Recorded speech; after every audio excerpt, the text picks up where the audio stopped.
अल्हम्दुलिल्लाह अल्हम्दुलिल्लाह व सलामुन अला इबादिहिल्लज़ीना इस्तफ़ा खुसूसन अला सय्यिदिर रुसूल व खातमिल अंबिया वाला आलिहिल अत्क़िया व अस्हाबिल अस्फ़िया अम्मा बादु फ़अऊज़ु बिल्लाहि मिनश शैतानिर रजीम बिस्मिल्लाहिर रहमानिर रहीम इन्नल्लाहा यअमुरुकुम अन तुअद्दुल अमानाति इला अहलिहा व इज़ा हकमतुम बैनन नासि अन तहकुमू बिल अद्ल सदक़ल्लाहु मौलानल अज़ीम।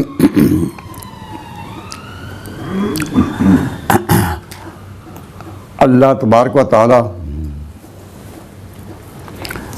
जल्ल शानुहु ने इस जहान का निज़ाम ऐसा बनाया है। अल्लाह ताला ने कायनात को इस नहज पर चलाया है कि हर लाइन को कामयाब करने के लिए वो लोग आगे आते हैं जो उस लाइन के अहल हों। इंसान बीमार होते हैं तो बीमारों को उनकी जिम्मेदारी को अदा करने के लिए वो एक लाइन बनेगी, जिन्हें कहते हैं डॉक्टर, वो करेंगे। अतिब्बा और हुक्मा वो करेंगे। जहाँ कहीं निज़ाम की कोई बात आएगी तो जो कानून के जानने वाले हैं वो आगे होंगे।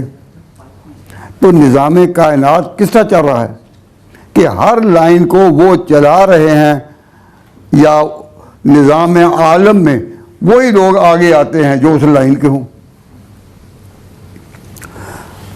हर लाइन जो है वो अपने निज़ाम के साथ चल रही है। तो ये बात अपने ज़हन में रखें कि अल्लाह तबारक व तआला जल्ल शाअनुहु ने इस्लाम में भी, निज़ाम इस्लाम में भी सरबराही के लिए वो हिकमत उसकी कार फरमा कि इसमें आगे वो लोग आने चाहिए जो उसके अहल हों। अब अहलियत की बिना पर हुक्मरान चुना जाए, अहलियत की बिना पर कायद आगे आए, या ख़ानदानी निस्बत से आए, ये आप खुद फैसला करें कि किसी नस्ल के एतबार से कि इसी एक नस्ल का हक़ है कि हुक्मरानी पर आएँ, हाकिम वही हों, या इसका मदार अहलियत पर है। आपकी अक्ल यही फैसला करेगी कि क़यादत के लिए, सियादत के लिए, कौम की सरदारी के लिए उन्हीं लोगों को आगे आना चाहिए जो इस लाइन के अहल हों। अब एक ये सवाल सामने आता है कि नबी पाक सल्लल्लाहु अलैहि वसल्लम की जानशीनी का मसला क्या है। अहले सुन्नत वल जमात का यही एतकाद है कि जो रसालत और नबूवत है तो वो तो खुदा का इंतखाब है, लेकिन इंसानों की क़यादत में, मुल्कों को चलाने में, निज़ाम को आगे बढ़ाने में उन्हीं लोगों को आगे लाया जाए जो इसके अहल हों। इसका मदार सिर्फ नेकी पर नहीं, आम लोग जिनकी सियासी तरबियत नहीं होती, उनसे पूछा जाए कि कौम की क़यादत में किसको आगे लाना चाहिए, तो हर आदमी नादान यही कहेगा कि नेक आदमी को। यही बात मुझे कि नेक आदमी को आगे करो। ये नहीं, इसमें जो फितरी उसूल है जिस पर अल्लाह ने कायनात का निज़ाम बनाया है वो ये कि जो अहल हों उनको आगे करो। अब मैं एक बात पूछता हूँ कि नेक किसे कहते हैं? नेक किसे कहते हैं? इसके बहुत सी डेफिनेशन हो सकती हैं, लेकिन एक सोची समझी बात जिसको कहते हैं कंसिडर्ड ओपिनियन, जिस पर बहुत गौर व फिक्र हो गया, वो ये कि नेक वो है जो किसी को धोखा ना दे। नेक वो है जो किसी को धोखा ना दे। इस डेफिनेशन से कोई भी इख्तलाफ नहीं करेगा। नेक कौन है? जो किसी को धोखा ना दे। और अक्लमंद कौन है? एक मेयार है नेक का। तो नेक कौन है? जो किसी को धोखा ना दे। और अक्लमंद किसे कहते हैं? जो किसी से धोखा ना खाए। अक्लमंद है जो किसी धोखा ना खाए, जो किसी की बात में आ जाए, उसके चक्कर में आ जाए, किसी धोखेबाज की बात में आ जाए, तो वो नेक कितना भी हो, लेकिन उसको कहेंगे नेक तो है पर अक्लमंद नहीं। तो नेक कौन है? जो किसी को धोखा ना दे। और अक्लमंद कौन है? जो किसी से धोखा ना खाए। रिवायात में ये चीज मेयार के तौर पर मिलती है कि मोमिन कामिल वही है मन ला यखदाओ वला युखदाओ, जो ना धोखा दे ना धोखा खाए, वो है मोमिन कामिल।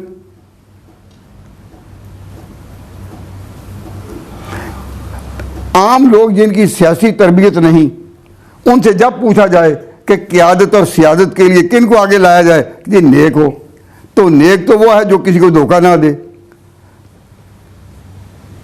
लेकिन अहल वो है, अक्लमंद वो है, समझदार वो है जो धोखा ना खाए। तारीख़ इस्लाम में इस मेयार पर जब हम गौर करते हैं तो एक बड़ी कामिल शख्सियत सामने आती है कि जिसको अल्लाह ताला ने बसीरत वो दी कि किसी से धोखा खाए नहीं, और तकवा ये दिया किसी से धोखा करे नहीं। तवज्जो फरमाएं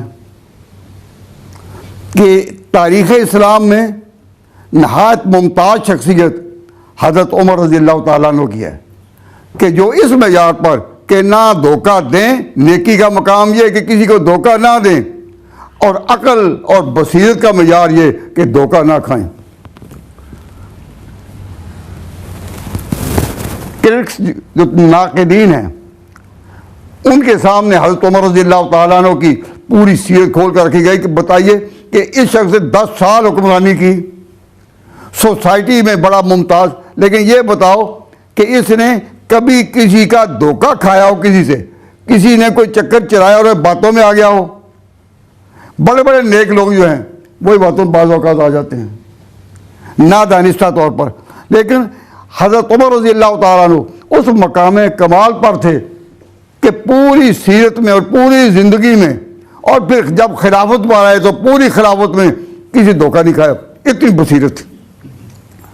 बल्कि मुअर्रिखीन लिखते हैं कि हज़रत उमर रज़ियल्लाहु ताला अन्हु ने जिस ये सारी मशीन जो चलानी और निज़ाम को संभालना उनके सुपुर्द हुआ था, उसमें कोई पुर्जा जहाँ फिट किया, मजाल है कि उसमें कोई नक्श निकला हो उसको ना संभाल सका हो। हज़रत उमर रज़ियल्लाहु ताला अन्हु ने अपने दौर में मुख्तलिफ मुल्कों में, मुख्तलिफ सूबों में, इलाकों में जिस जिस आदमी को जिस जिस काम पर मुकर्रर किया, वो ऐसे अहल साबित हुए कि हज़रत उमर की खिलाफत को 4 चांद लगे। तो वो जो अहल साबित हुए वो किसका कमाल था? उन आमिलों का या मुकर्रर करने वाले का? ये आमिलों का कमाल नहीं, उनकी सआदत है, उनकी सआदत है, नेक बख्ती है कि वो उम्र के इंतखाब में आ गए।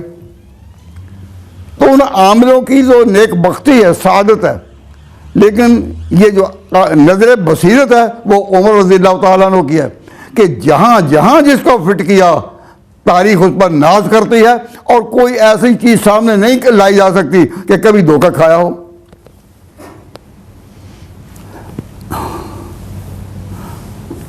धोखा कोई दे और कोई धोखा खा जाए,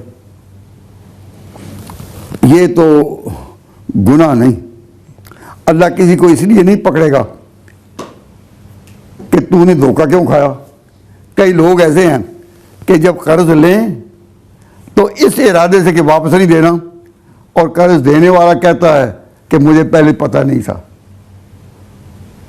दोस्तों कहता है कि तुम जो अब मुझे बताते हो पहले ही बता देते, मैं चक्कर में ना आता। ऐसी बातें होती हैं कि नहीं? लेकिन अब वो जो धोखा खा गया, कर्ज दे दिया और वापस नहीं हुआ, तो उसको अल्लाह ताला पकड़ेगा नहीं कि तूने उसको क्यों दिया था। क्यों? इल्मे गैब तो अल्लाह ताला को जानता नहीं क्या होगा, लेकिन अपनी बसीरत जो है उसके मुताबिक ये है कि जो धोखा ना खाए वो उस औजे कमाल पर होगा कि निज़ाम को चलाने के लिए ऐसे ही आदमी आगे हों तो तारीख उनको सलाम करेगी। तो मैं ये कहता हूँ इस पर तवज्जो करें। मैं एक जगह ये कह रहा था कि जी आपने तारीख़ इस्लाम पर तबसरा करते हुए हज़रत उमर से बात शुरू की है, तो बात तो शुरू करनी चाहिए थी अबू बकर से, वो पहले है ना। आपने ये कमाल बसीरत में इनको आगे पेश किया, तो हम ये जो कह के पहले नाम लेना चाहिए था, पहले नाम लेना चाहिए था सैयदना हज़रत अबू बकर का।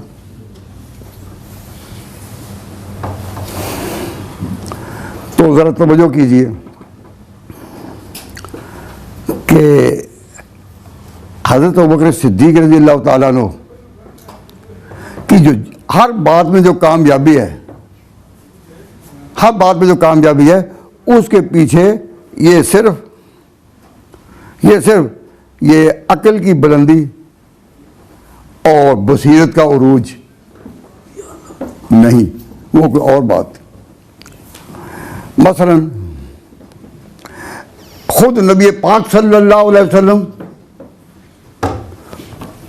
हज़रत सल्लल्लाहु अलैहि वसल्लम जो बादत खुदा बुजुर्ग तो एक किस्सा मुख्तसर का मिसाक है, उनकी जो कामयाबी थी उसकी बुनियाद क्या है? वो अल्लाह ताला ने खुद कह दिया था कि वल्लाहु यासिमुका मिनन्नास, ऐ मेरे पैगंबर मैं तुझे बचाऊंगा लोगों से। यानी लोग कितने हीले बहाने करें और कितने धोखे करें, मुनाफिक बनकर कितने आए, लेकिन वल्लाहु यासिमुका मिनन्नास, और कहते हस्बुकल्लाह, तुझे खुदा काफ़ी है। तो हुजूर की सारी कामयाबी ये कि खुदा उनके साथ था। हत्ता कि जब कभी मदीना के गिर्द सरहदों पर कोई धुआं उड़ता, कोई शोर होता और अंदेशा होता कि शायद कोई कौम हमला करने के लिए आई है, कुछ लोग आए हैं, और इंसान होने के द्वार से सोसाइटी में ये बात कही जाती कि कौन है, देखो तो सही, देखो तो सही। तो जब हर ऐसा आदमी जो कि इलाके का, सोसाइटी का चौधरी समझा जाता, वो भी अकेला सरहदों पर जाकर देखे तो वो भी बड़ा अंदेशा करता था। और ऐसा जब कोई मौका आ जाए तो नबी पाक सल्लल्लाहु अलैहि वसल्लम अकेले घोड़े के साथ जाकर वो चक्कर लगाते सारे। क्यों? उनको ऐसा यकीन था कि खुदा ने मुझे कह दिया मैं तेरे साथ हूँ। और ये अल्लाह का साथ होना एक दफ़ा अल्लाह ताला के हुक्म से नबी पाक सल्लल्लाहु अलैहि वसल्लम की ज़ुबान मुबारक से निकला। हिजरत की रात दो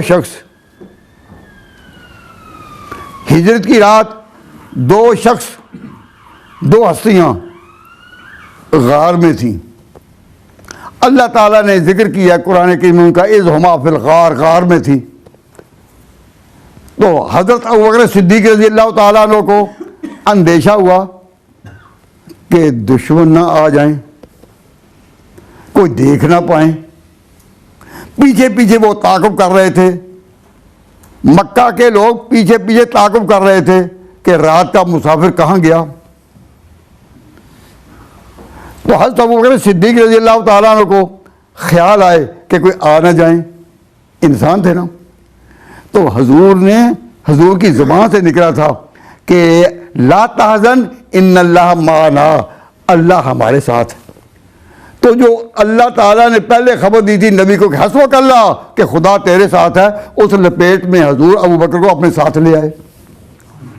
तो हजूर और अबू बकर सिद्दीक़ इनकी सारी कामयाबी जो है वो इस पर कि अल्लाह इनके साथ, अल्लाह ने वादा किया, हजूर के साथ किया, और हजूर ने फिर गार में कहा अबू बकर को ला तहज़न, तू फिक्र का गम ना कर, इन्नल्लाह माना, अल्लाह हमारे साथ है।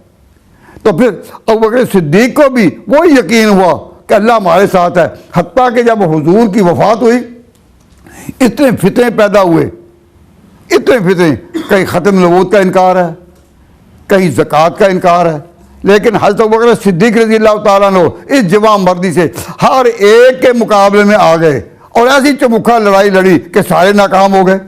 ख़त्म नबूवत के महज पर भी कामयाबी, ज़कात के मौजू पर भी कामयाबी, पूरा निज़ाम भी संभाल लिया। तो हज़रत अबू बकर सिद्दीक़ बड़ी अपने पूरे इरादे से, पुख्ता आज़म से हर काम में आगे बढ़ते रहे। क्यों? गार में जब थे उस वक़्त उनको यकीन हो चुका था कि मैं खुदाई वादे पर हूँ, पैगम्बर की ज़बान से निकला इन्नल्लाह माना, अल्लाह हमारे साथ। तो अबू बकर सिद्दीक़ रज़ी अल्लाह ताला अन्हु का अपना मकाम है, अफ़ज़लुन नास बादल अंबिया, लेकिन वो जितने भी महाज़ों पर जीते हैं वो इसी यकीन पर कि अल्लाह साथ है। तो है ये माहियत इन्नल्लाह माना। तो इन्नल्लाह माना का मिस्दाक हजूर के बाद अबू बकर सिद्दीक़ इस मकाम कमाल पर थे। लेकिन जहाँ तक बसीरत है मुल्क को चलाने के लिए, उनके ज़माने में भी बसीरत उम्र की काम कर रही थी, सोच समझ। अल्लाह ताला ने ऐसा कामिल इंसान, मन ला यखदो वला युखदो, जो ना धोखा दे ना धोखा खाए, अपना निज़ाम चलाने में। तो बात इस तरह कर रहा था कि क़यादत और सियादत के लिए आपके ज़हन में उसूल क्या आया? जो अल्लाह ने फरमाया इन्नल्लाह यामुरुकुम, अल्लाह तुम्हें हुक्म देते हैं, अल्लाह ताला हुक्म देते हैं वद्दुल अमानात, के अमानतें सुपुर्द करो इला अहलिहा, जो उसके अहल हैं। वाइज़ा हकमतुम बैनन नास, और जब तुमने लोगों में फैसला करना हो अन तहकुमू बिल अदल, तो फिर इंसाफ से करो। तो क़यादत किनको देनी चाहिए? जिनमें उनकी अहलियत और बसीरत हो। तो आले सुन्नत के अकीदे के मुताबिक खलीफा का इंतखाब उस बसीरत पर होगा, बसीरत पर होगा, उस अक्लमंदी पर होगा, उस समझ पर होगा कि उम्मत की कश्ती को लेकर चल सके। हज़रत अली मुर्तज़ा फरमाया करते थे, हज़रत अली मुर्तज़ा फरमाते थे, उनका ये खुतबा नहजुल बलागा में है हज़रत उमर को, कि कौन कुतबन वस्तदर रहा, कौन कुतबन, जब चक्की चलती है ना तो चक्की के दरमियान में, कभी चक्की देखी है? देखी नहीं, सुनी तो होगी। चक्की देखी है? काम नहीं करते। मैं इसलिए लफ्ज़ बोल रहा हूँ, शायद आप ना देखें। मैंने कहीं कहा कि चक्की देखी है, एक कहा जी हाँ। मैंने कहा भाई क्या देखा? कहीं दुम्बे की चक्की होती है। मैं क्या, मैं वो नहीं कह रहा, तेरी नज़र दुम्बे की चक्की पर चली गई। मैं कह रहा हूं कि वो चक्की जिसमें पहले दिनों में आटा पीसते थे, वो होता कि एक पत्थर का कायदा होता है, उसके ऊपर पत्थर घूमता है और वो पीसने। तो उस चक्की को जिन्होंने देखा है, या आप अपने तस्वुर में सोचें कि जो चक्की होती है उसके दरमियान एक होती है कीली, और भाई चक्की दे विच एक कीली होती है जिहदे गिरद हुंदा ना, तो जो कीली है ना दरमियान में, और चक्की सारी घूमती है। हज़रत अली मुर्तज़ा उनकी भी बसीरत और समझ पर कुर्बान जाएं। उनसे उन्होंने हज़रत उमर को कहा कि आप इस उम्मत की ये जो मुसलमान हैं, आप इनकी चक्की की किल्ली हैं दरमियान की, जिसके सारे घूमे। तो कौन खुतबन, आप इसी हैसियत में रहें, कौन खुतबन वास्ता देर रहा और चक्की भी घूमेंगी। सारे बनी नौ इंसान जो हजूर की उम्मत में आए और जिन्होंने हजूर अकरम सल्लल्लाहु अलैहि वसल्लम की रिसालत पर अपने हाथ से कबूल किया, उनका सारी तरक्यात और सारी उनकी वजाहत, सारी सआदत, सारी कामयाबी इस एक के गिर्द घूम रही है। तो अली मुर्तज़ा ने कितना प्यारा लफ्ज़ कहा कि कौन खुतबन, आपको ये किली बंद कर रहे हैं। तो हज़रत उमर रज़ियल्लाहु तआला अन्हु ने निज़ाम को, सिद्दीक़ अकबर ने चलाया निज़ाम तो अल्लाह ताला की माइयत में, कि अल्लाह ने कह दिया था इन्नल्लाह माना, और हजूर ने उनको सुना दी थी बात खुदा की है। तो माइयत खुदाबंदी, नुसरत खुदाबंदी, किफ़ायत खुदाबंदी से हज़रत अबू बकर सिद्दीक़ जहाँ भी जिस काम में गए कामयाब। कुरान पाक को जमा करने के लिए कहा गया, उसमें कामयाब। ख़त्म नबूवत के महाज को संभालने के लिए निकले, उसमें कामयाब। खिलाफत का खुतबा देकर खिलाफत के जो उसूल उन्होंने उस वक्त तकरीर अपनी में बयान किए, वो अब तक खिलाफत के उसूल वही हैं जो मोतियों की तरह चमकते हैं। तो अब वो कह सिद्दीक जितना भी जीते वो उस अल्लाह ताला की माइयत जो उनके शाम ला रहे इन्नल्लाह माना उस पर, लेकिन बसीरत पर, सियासत पर, समझ पर, और इस तरह तकवा की शान मन ला यखदाओ और अकल की शान वला युखदाओ, इस पर जो हज़रत उमर रज़ियल्लाहु ताला ने किया काम। अब इससे ये पता चला कि आपसे अगर पूछा जाए हमसे कि भाई जानशीन पैगंबर का या हुक्मरान बनी नौ इंसान का कौन होना चाहिए, तो आप क्या कहेंगे कि किसी ब्लड पर और किसी नस्ल पर इसका फैसला हो या अकल और बसीरत पर? क्या कहेंगे?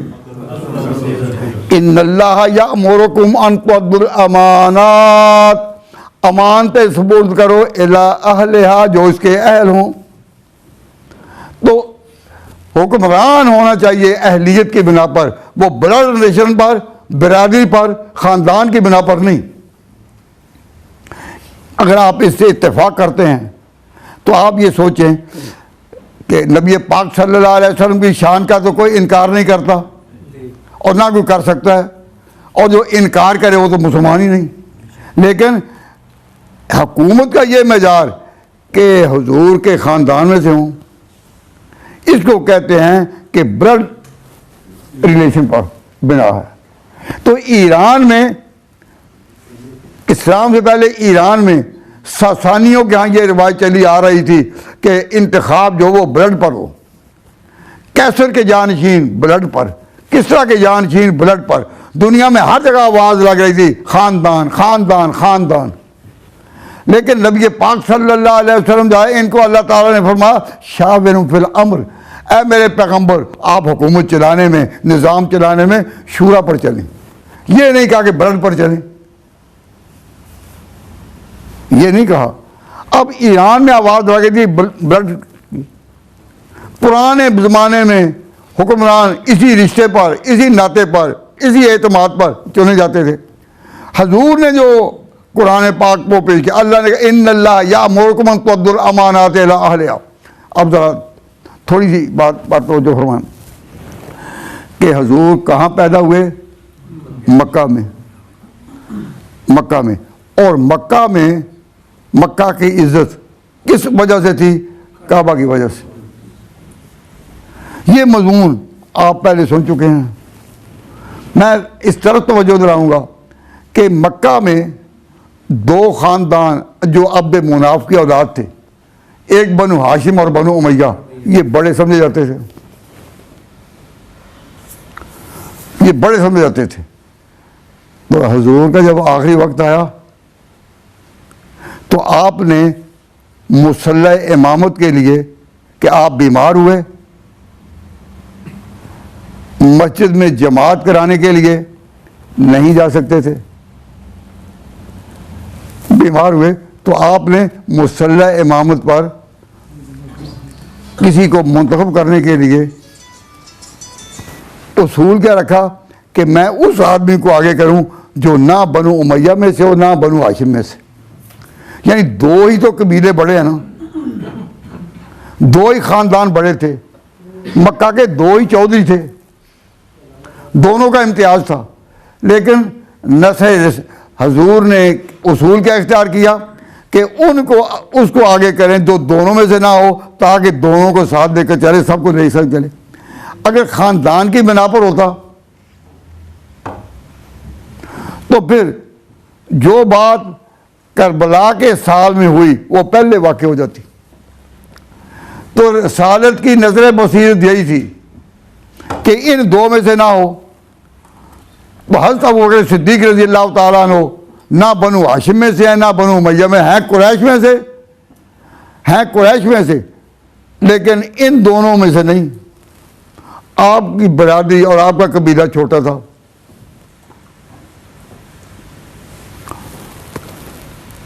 और वो सब अपने सफ़र आखिर पर रवाना होने से पहले अबू बकर उन्होंने हज़रत उमर का इंतखाब किया। हज़रत उमर भी दोनों में से नहीं थे, ना बनु हाशिम में से ना बनु उमैया में से।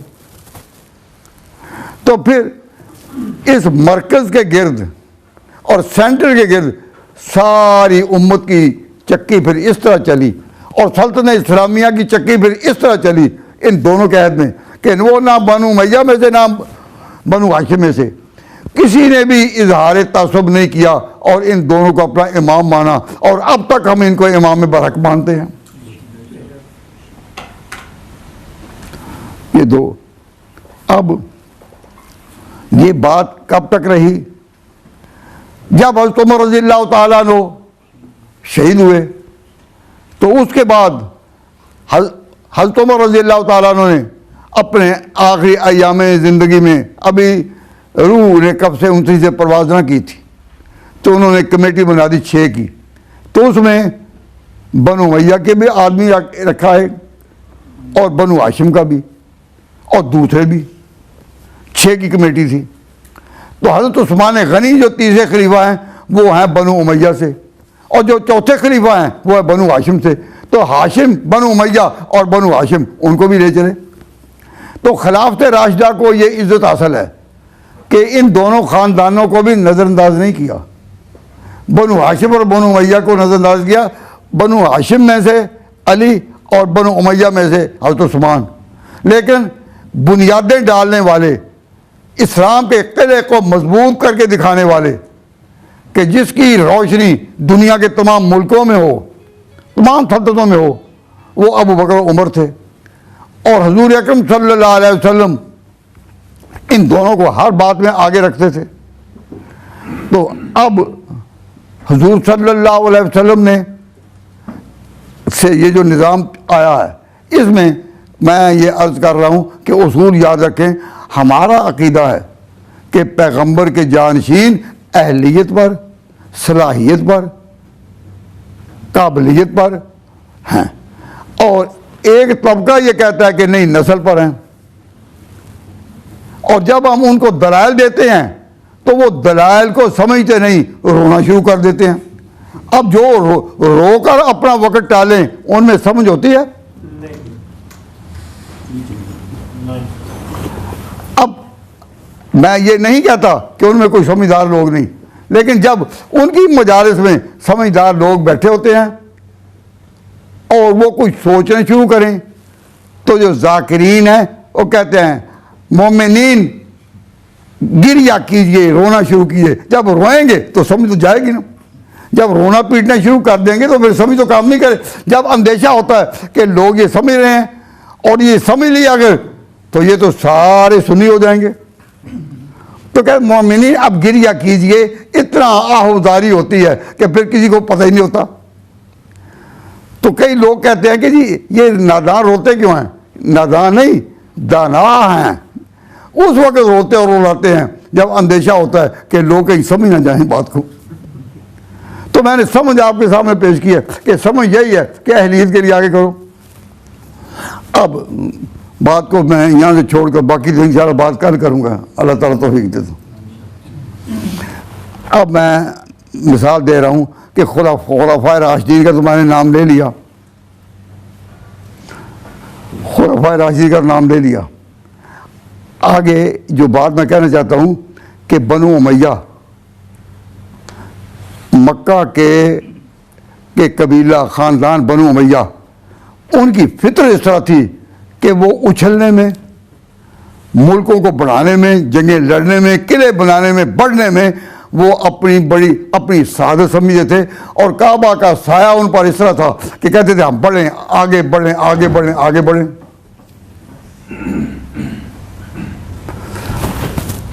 ये एक यानी जहांबानी, हुक्मरानी, बढ़ना और सियादत और क़यादत, ये जौर था बनु उमैया का।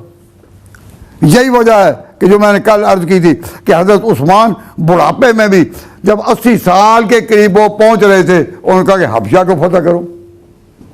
क्यों?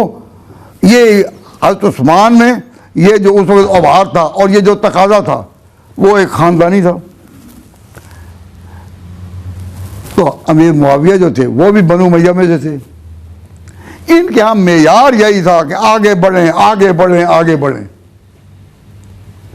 और कौम इस तरह हो कि दुनिया की सारी कौमों पर छा जाए। आगे बढ़ें ज़ात के लिए नहीं बल्कि कौमों की क़यादत में। उनका मिजाज ये था। तो हज़रत मुआविया रज़ी अल्लाह ताला अन्हु ने अपना पहला कमाल किस तरह ज़ाहिर किया? उस वक़्त जब हज़रत उस्मान खलीफा थे, हज़रत उस्मान की खिदमत में अर्ज़ की अमीर मुआविया ने कि हम पूरी खुश्की में और अरब के सहराओं में तो घोड़े दौड़ा चुके, अल्लाह ने हमारे आका खातमुन नबिय्यीन को कामयाब फरमाया, बदरो ओद के मार के लगे बड़ी बड़ी जगहों, तो हम ज़मीन पर अपनी कारकर्दगी दिखा चुके हैं। अब मेरी अर्ज़ है, अमीरुल मोमिनीन को तवज्जो दिलाई। क्या?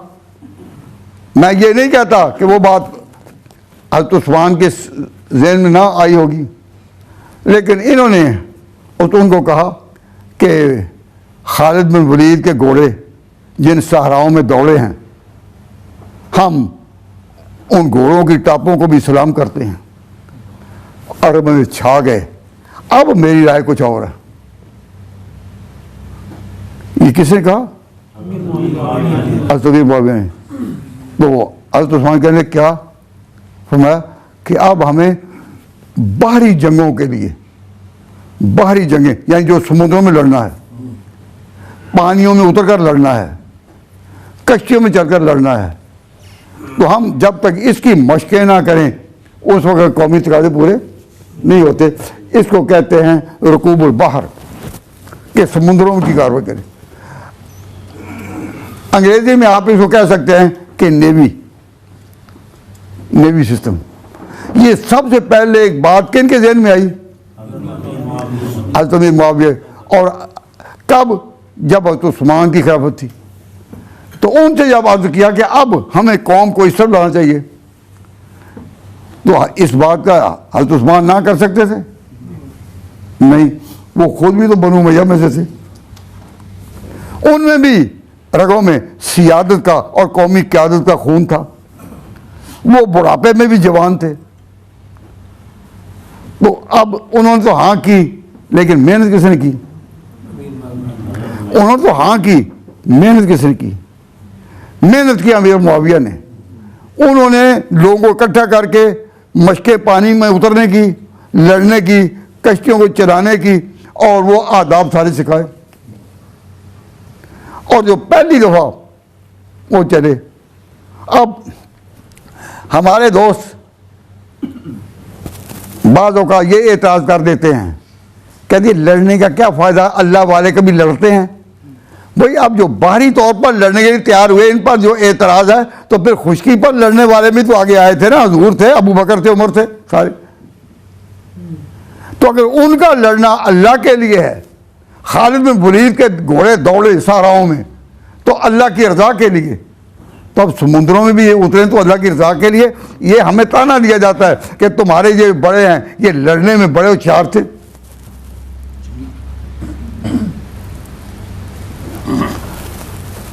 तो हज़रत मुआविया ने खुद भी ट्रेनिंग इन ले ली और ये ट्रेनिंग में उनके साथ और कौन आगे साथ साथ रहे।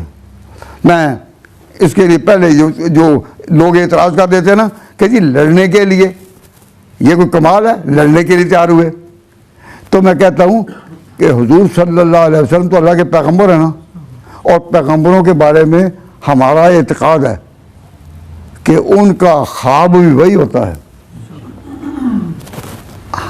आपको जो ख्वाब आते हैं वो हर तरह के होते हैं या नहीं? ख्वाब हर तरह के होते हैं, लेकिन पैगंबर का ख्वाब जो है वो दखल शैतानी से महफूज होता है। मैं एक बात ज़िम्नी अब कहने वाली तो नहीं थी, लेकिन इशारतन कहता हूँ क्योंकि मालूम नहीं आवाज़ कहाँ कहाँ पहुँच रही है और आगे कहाँ कहाँ पहुँचेगी। तो बहुत बातें अवामी इज्तिमा में कहने की नहीं होती, लेकिन इशारतन एक बात कहता हूँ कि इंसानों को जब ख्वाब आता है तो कभी ख्वाब इस्तिलाम भी तो कहलाता है ना। तो जब वो इस दर्जे का ख्वाब होता है तो उसमें शैतान का दखल होता है। तो पैगंबर का ख्वाब जो है, पैगंबर का ख्वाब वो वही है, वो बड़ा पाक ख्वाब है। इसलिए आप हमेशा के लिए याद रखें कि लम याहतलिम नबियुन क़त्तो, किसी भी पैगंबर को कभी एहतराम नहीं हुआ।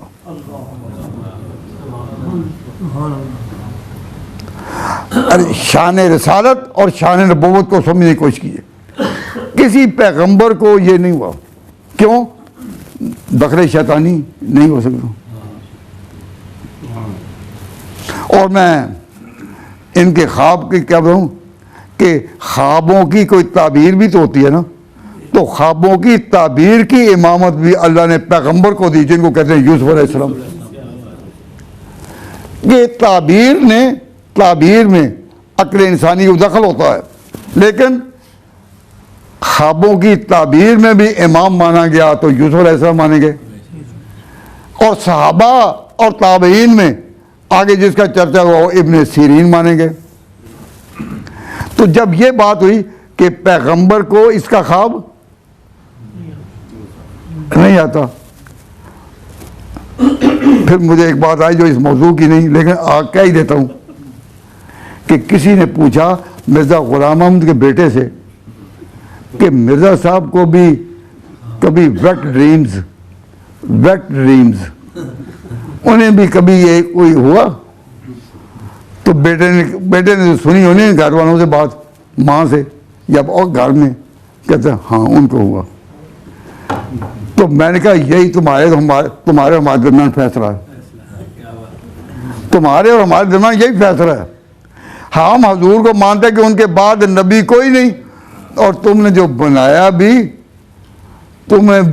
भी तो उसको इस राह में भी चला दिया। क्या हजरत को होता था? वो खत्म नबूवत का मसला भी आगे ना समझिए। तो देखिए कि हजूर को ख्वाब आया सल्लल्लाहु अलैहि वसल्लम, और इसको इमाम बुखारी रहमतुल्लाह अलैह ने नकल किया है। सही बुखारी जिल्द पहली सफ़ा 405 से मैं एक ख्वाब आपके सामने बयान करता हूँ अच्छी तरह। ये रुकूबुल बहर से मुतल्लिक है कि समुद्रों में मुसलमान कैसे उतरेंगे। हजूर के वक्त में उतरे नहीं, हजूर ने उतरे नहीं, लेकिन हजूर को अल्लाह तबारक व तआला ने दुनिया में से अभी सफर आखिरत पर नहीं गए, ख्वाब दिखाया। हजूर अकरम सल्लल्लाहु अलैहि वसल्लम उम्मे हराम बिनते मिल्हान, जो उबादा बिन सामत की बाद में बीवी बनी, मिल्हान की बेटी थी। हुजूर अकरम सल्लल्लाहु अलैहि वसल्लम उनके यहाँ गए तो जब हुजूर कोई बात करें बैठे बैठे कभी ऊँग भी आ जाती और फिर हुजूर को कोई बुलाता नहीं था उस वक्त। क्यों? कि शायद वही उतर रही हो। तो हुजूर अकरम सल्लल्लाहु अलैहि वसल्लम उम्मे हराम बिनते मल्हान के यहाँ गए हुए थे और बैठे, नींद ऊँग आ गई या नींद तो कह सकते हैं। और हुजूर को फिर जब बेदार हुए तो चेहरे पर मुस्कुराहट थी। तो उम्मे हराम ने पूछा कि माँ अज़ा का हुजूर आपके चेहरे पर ये जो आप हंस रहे हैं खुशी, ये क्या है? फरमाया कि मैंने ख्वाब देखा है कि मेरी उम्मत के लोग समुद्र में कश्तियों पर इस तरह जा रहे हैं कि देखने में मालूम होता है कि बादशाह जा रहे हैं। रहे तो हम, मैंने उनको देखा कल मुलूक अलल अस्रा के तख्तों पर बादशाह जा रहे हैं। इसमें इशारा था कि अब मेरी उम्मत आगे समुद्रों में दौड़ेगी और जो जाएंगे वो कामयाब होंगे। तभी तो कहा ना कि बादशाहों की तरह, तो बादशाह तो ही कहे जो कामयाब हों। मैंने मुसलमानों को कश्तियों में इस तरह देखा कल मुलूक अलल अस्रा, जिस तरह के तख्त पर बादशाह चलते हैं। तो इसको देखकर हुजूर को कोई फिक्र गम हुआ या खुशी हुई? चेहरे की मुस्कुराहट ने बता दिया खुश हैं। अब हुजूर तो बाहरी जंगों के मार्कों से खुश हों और ये लोग कहें कि अमीर मुआविया ने बाहरी जंगों का आगाज़ किया, ये लड़ने की कौन सी बेहतरी है? भाई अल्लाह ने जो ख्वाब दिखाया हुजूर को, वो किसने दिखाया? अल्लाह ने। मालूम हुआ कि मुसलमानों की बाहरी मशकों से और बाहरी बेड़ों से, कश्तियों में चलने से, बादशाहों की शौकत जाहिर करने से अल्लाह भी खुश था, पैगंबर के चेहरे पर भी मुस्कुराहट थी। तो जो कौम अपनी शौकत से भागे, क्या मैं शौकत नहीं हासिल करनी, बड़ाई हासिल नहीं करनी और कौमी सतह पर दुनिया पर नहीं छाना, वो तो खातमुन नबिय्यीन की लाइन का नहीं रहे। हुजूर ने फरमाया, कहा कि मैंने ख्वाब देखा है कि मेरी उम्मत के लोग कश्तियों में जा रहे हैं और इस तरह शान से जा रहे हैं जैसे बादशाह बैठे हुए हों अपने तख्तों पर। तो उम्मे मिल्हान ने जब ये बात सुनी तो वो खातून थी, उन्होंने उनका कि उदुल्लाह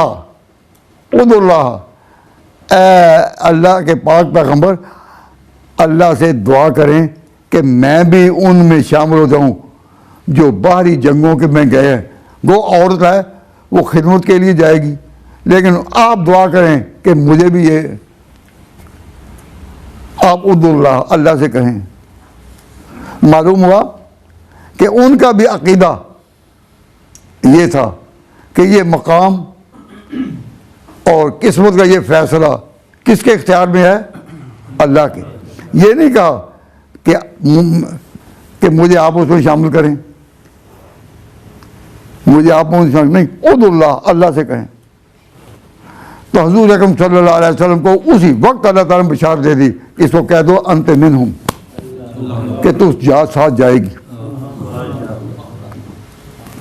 फिर बैठे बैठे हुजूर अकरम सल्लल्लाहु अलैहि वसल्लम को ऊँग आ गई और फिर जो आप से पूछा गया, आप उठे तो फिर चेहरे पर मुस्कुराहट थी। फरमाया मैंने फिर यही एक नक्शा देखा है, एक देखा है। तो फिर उम्मे मिल्हान ने कहा कि अल्लाह तबारक व तआला से दुआ करें कि मुझे उनमें कर दे। तो फरमाया नहीं, तुम उनमें नहीं। तो तो जो मार के लगे हैं, जो मार के लगे हैं इस बाहरी मामले में, इसमें सब्बाकुल गायात, उसमें इमाम कौन? पूरी उम्मत के लिए इज्जत का निशान कौन? अमीर मुआविया। और अल्लाह ताला ने ये बशारत दे दी थी हजूर को। हजरत मुआविया का जो कारनामा है कि बाहरी जंगों के लिए, वो हजूर ने नहीं देखा, देखा तो हजरत उस्मान ने देखा, क्योंकि उनके दौर में ये बात हुई। तो पहला मार्का जो है वो उसमें हजरत अमीर मुआविया खुद भी कश्तियों में उतरे और खुद क़यादत की और एक दाग बेल डाल गए। और जब तक दुनिया रहेगी उस वक्त तक मुसलमानों की तारीख में बाहरी जंगों का आगाज़ जिस तरह किया, तो हज़रत मुआविया ने बनु उमय्या में से होने का हक अदा कर दिया। अब ज़रा आगे बढ़ते हैं। इस वक्त ये जंगों की फतवाहत और बाहरी बेड़े कहाँ कहाँ गए, ये भी ज़ेर बहस नहीं। और खालिद बिन वलीद के घोड़े किस तरह सहराओं में दौड़े और किस तरह बर्री जंगों पर मुसलमान गालिब आए, वो बात नहीं। बात ये कर रहा था कि अमीर मुआविया का ज़हन में क्या था। उनके ज़हन में ये था कि अब हम पूरी दुनिया में फैलें, और अगर सब अमीर मुआविया रज़ियल्लाहु ताला अन्हु की वो तदबीर अगर कामयाब हो जाती, वो तो इल्म इलाही में था कि नहीं होगी, तो उनके सामने पूरा प्रोग्राम इस किस्म था कि अब मुसलमान आगे चलकर फ्रांस के जनूब तक पहुंचेंगे, पहले स्पेन की तरफ जाएंगे, फिर आगे वहां तक पहुंचेंगे। तो हजरत अमीर मुआविया रज़ियल्लाहु ताला अन्हु की नजरिए ऐसी थी। मुसलमानों को संभालने के लिए वो आगे थे तो हुक्मरान, वो हुक्मरानों में हुक्मरान था। मुआविया क्या था? वो हुक्मरानों में हुक्मरान था। वो हुक्मरान भी मगर कहाँ था? वो हुक्मरान भी मगर कहाँ था? बिखरती मौजों में इस उम्मत की कश्ती का वो बादमां था। बिखरती मौजों पे हक परस्तों की सादा कश्ती का बादमां था। वो हुक्मरान था मगर कैसा? वो हुक्मरान में हुक्मरान था। वो हुक्मरान भी मगर कहाँ था? बिखरती मौजों में सादा कश्ती का बादमां था। अल्लाह तबारक व तआला जल्ल शान ने उनको, अब उनका तो ज़हन ये था कि हज़रत अमीर मुआविया रज़ियल्लाहु ताला अन्हु की वफ़ात का वक्त करीब आ गया।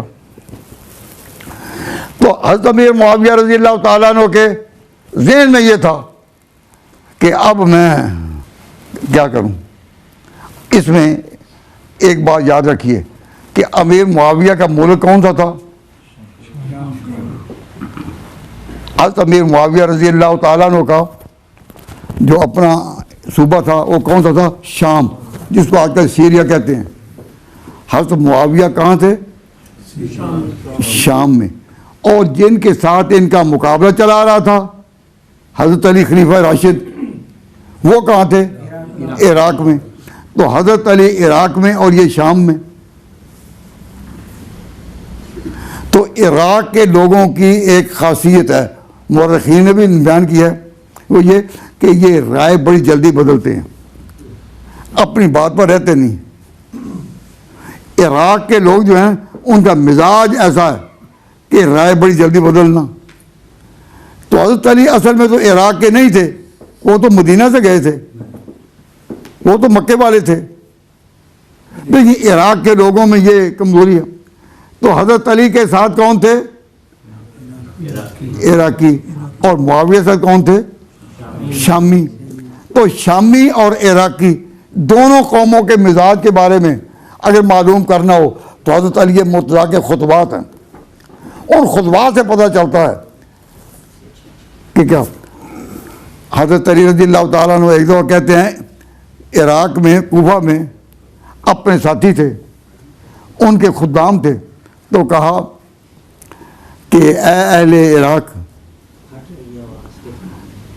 अहले इराक़, मतलब तो उसे ये था कि मैं तुम्हारा कायद हूँ, मैं अल्लाह से डरता हूँ, मगर तुम मेरी पैरवी नहीं करते। तो मेरी बात ही मानते। और मुआविया शाम में मेरे मुकाबले में डटा हुआ है, मगर शाम के लोग जो हैं वो सारे उस पर जान देते हैं, उसकी बात करते हैं। वल्लाहि ला वदित्तु अन्ना लौ अन्ना मुआविया सारा वरी मिनकुम सरफुद दीनार बिदिरहम। मैं चाहता हूँ कि जिस तरह दिरहम और दीनार का मामला है ना, मुआविया मेरे साथ मेरे तय कर ले कि 10 आदमी मेरे लेता जाए और अपना एक दे, तो फिर मैं कामयाब हूँ। सारा वनी सरफुद दीनार बिदिरहम। मुआविया इस तरह करे कि इराकी ले ले 10-10, तो जो 100 अगर ले ले और मुझे दे दे 10, तो वो 10 मेरे लिए। तो हज़रत अली का खुतबा यहाँ शुरू होता है, अय्यो शाहिदा तो अलगायबा तो अकूलुहुम, अय्यो शाहिदा तो अबदानुहुम अलगायबा तो अकूलुहुम। ए लोगो, ए इराक के लोगो, और शाहिदा तो अबदानुहुम, जिनके बदन तो मेरे सामने हैं लेकिन ये चलती फिरती लाशें हैं। अय्यो शाहिदा तो अबदानुहुम, ऐ वो लोगो कि जो तुम्हें मेरे सामने तुम मौजूद हो, अलगायबा तो अकूलुहुम, लेकिन अक्लें तुम्हारी है ही नहीं। साहिबकुम युतीउल्लाह, मैं अल्लाह का फरमाबरदार, वान तुम तासूनहु, व साहबु आल शाम यासिल्लाह वहुम युतीऊनहु। लेकिन जो शाम के लोग हैं टफ फाइटर्स, ये जल्दी, आप भी देखा इस वक्त आलमी इनकलाबात में इराक पर कितनी जल्दी कब्जा कर लिया बाहर की ताकतों ने, लेकिन शाम वाले फिर भी कुछ न कुछ डटे रहे। अब अमीर मुआविया का जब आखिरी वक्त था तो उनको पता था कौमों के मिजाज का, तो उनको अंदाज़ा ये हुआ कि अगर मैं हुसैन जैसे नेक आदमी को आगे करूं तो हुसैन उन लोगों में है, परवरिश पाई उन्होंने, गो इस वक्त वो मदीना में रहते हैं, लेकिन अगर इनको आगे करूं तो इनके खैरखा और फिदाकार इनके बाप के ताल्लुक से, वो तो अहले इराक हैं, तो अहले इराक तो बड़ी जल्दी आ जाते हैं लोगों की बातों में। तो इस्लाम के किले को मजबूत करना है और इस्लाम को सारी दुनिया में कामयाब करना है, तो हम अगर नेक होने की बिना पर इनको आगे करें तो ये कहीं चक्कर में ना आ जाएं।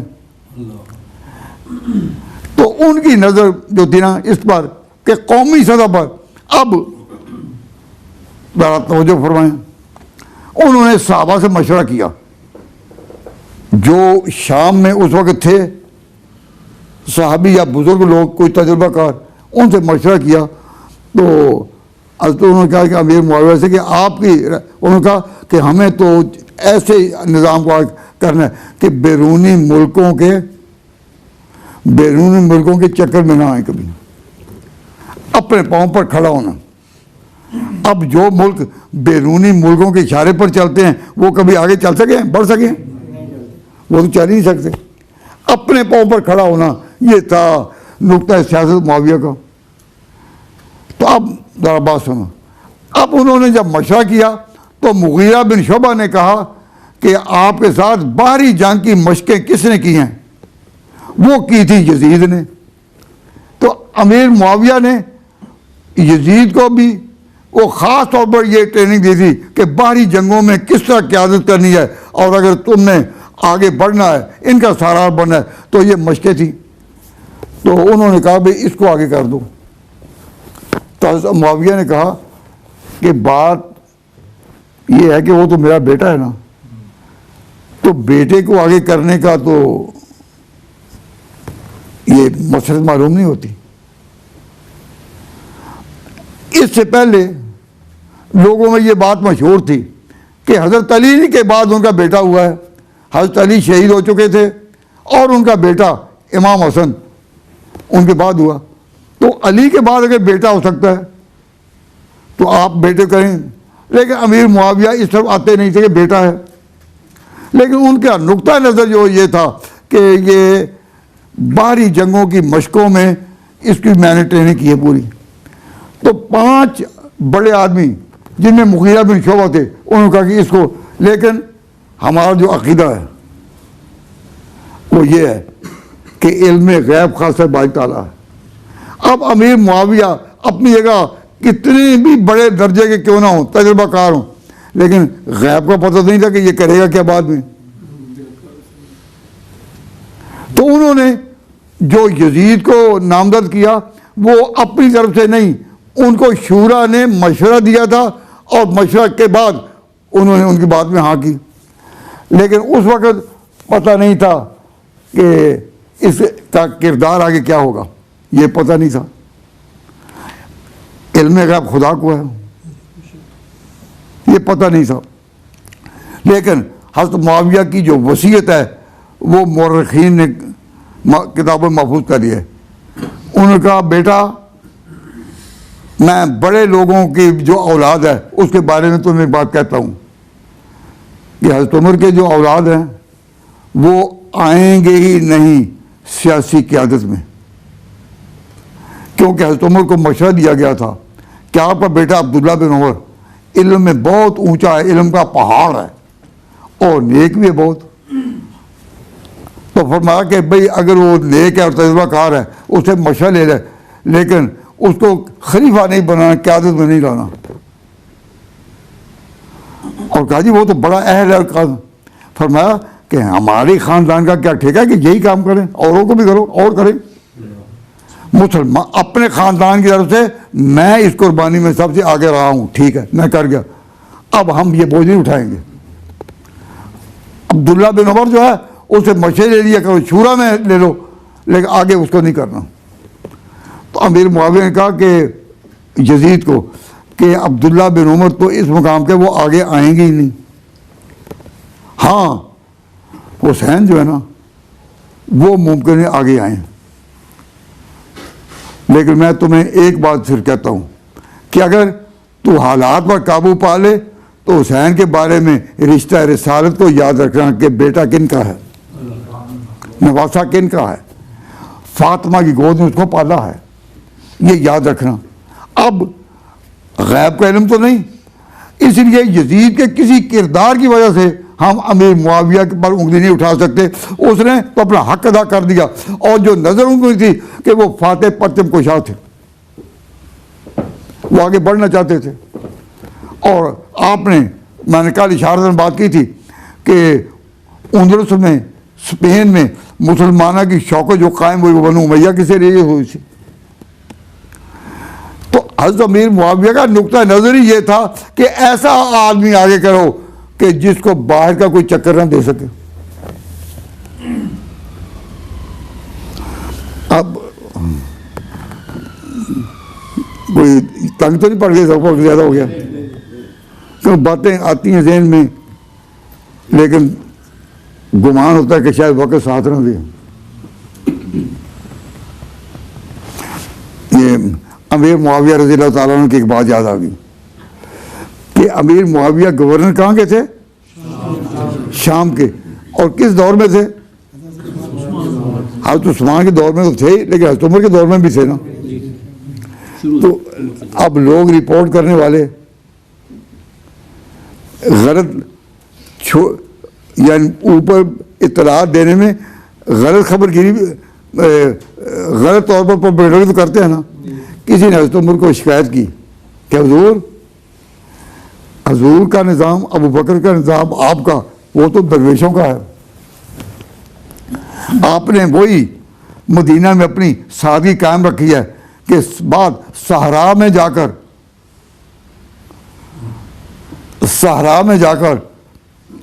रेगिस्तानों में जाकर वो बादशाह है वक्त का, लेकिन सो जाते हैं वहीं ईंटों का सलाम बनाकर, और निज़ाम चलाते हैं इस तरह कि सारी चक्की घूमती है इसी किले के गिर्द। एक दफ़ा कैसर का बादशाह रूम का कोई आदमी आए कि जी उमर जिसके नाम से दुनिया दहशत खाती है, अब देखे तो सही उसको। तो आ गए मदीना में कि उमर का पता ही नहीं चला कहाँ है। तो कहा जी इधर निकले थे तो देखा कि रेगिस्तान में 2-3 ईंटें सराहने नीचे रखी हुई हैं और सो रहे हैं। और ये उमर है जिसके नाम से दुनिया कांपती है। तो उसकी ज़बान से वो अल्फाज निकले, तारीख़ ने महफूज कर लिए।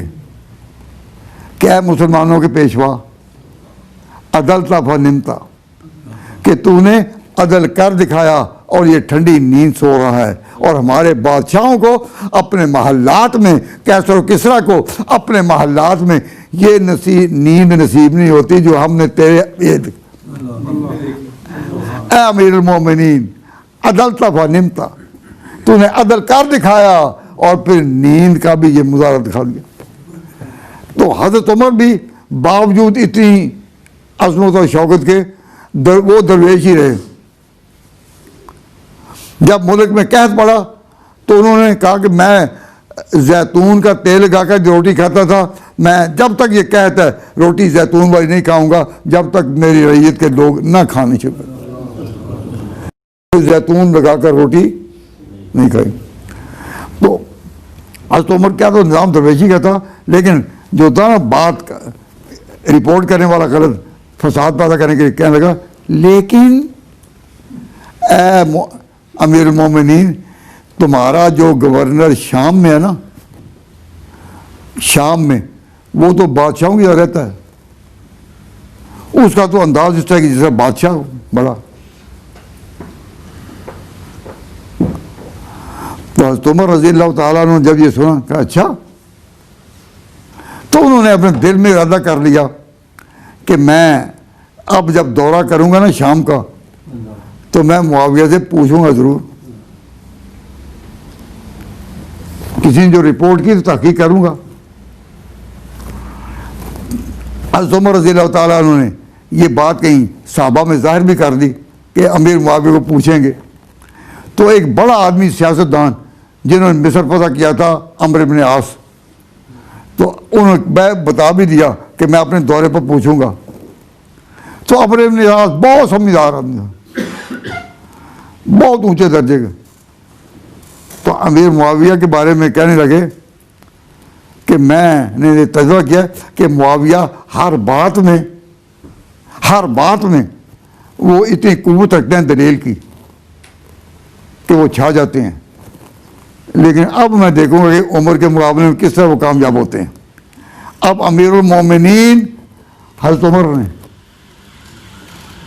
उन पर जब एतराज़ करना है, सवाल करना है, तो किस तरह ये निकलेंगे मेरा ख्याल है नहीं निकल सकेंगे, और पहला मौका है कि ये लाजवाब होंगे। तो अम्र इब्न आस ने कहीं ज़ाहिर कर दिया, तो वो भी आ गए सुनने और देखने के लिए।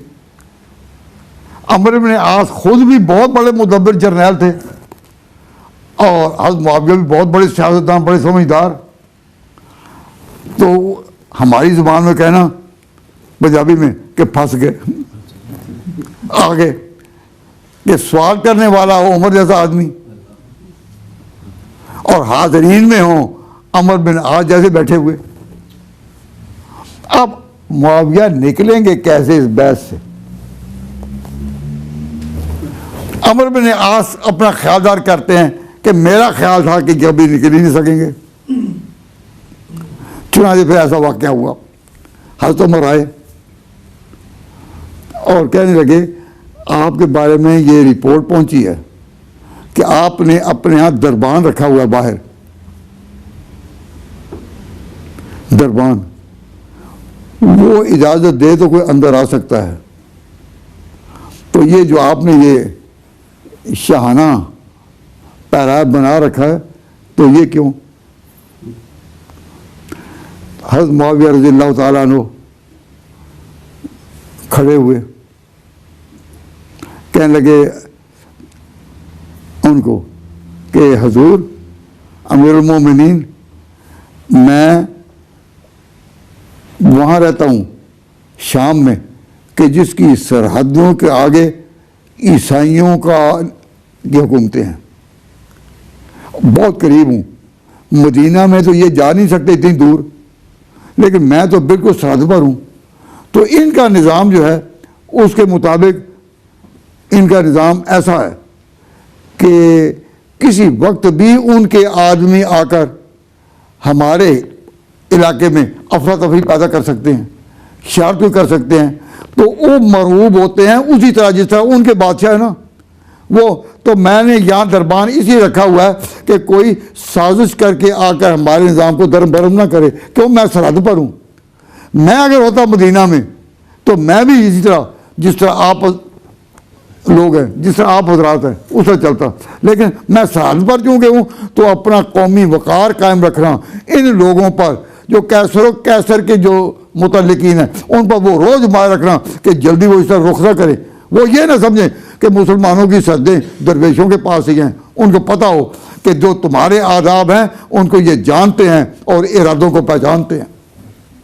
तो मैंने सरहद मजबूत, कि जब तक हम मुल्क की सरहदें मजबूत न करेंगे, इसलिए मैंने कहा कि अब जो अंदर भी आए तो पहले इजाज़त लेकर आए, दरबानी से रखा है। इसलिए नहीं, मतलब ये था कि इसलिए नहीं कि मैं बड़ा हूँ, मैं अपनी शौक चाहता हूँ, नहीं, मैं सरहदों का निज़ाम और सरहदों की हिफाजत करता हूँ।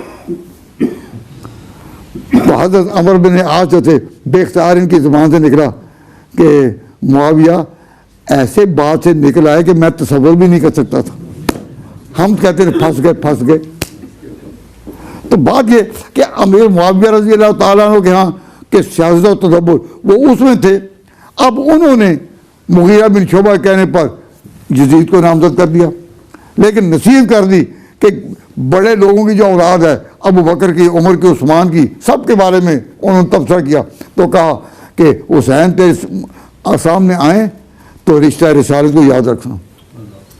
अब गलती यजीद से ये हुई कि जब हज़रत हुसैन रज़ी अल्लाह ताला अन्हु हुसैन मदीना से चलकर इराक़ आ गए, करबला के करीब पहुँचने लगे जिस वक्त, तो उस वक्त यजीद ने इब्ने ज़ियाद को इराक़ का गवर्नर बनाकर भेजा कि वो निज़ाम चलाए। अगर वो कुछ भी ख्याल करता कि जो आने वाला है वो है कौन, हजूर का निवासा है,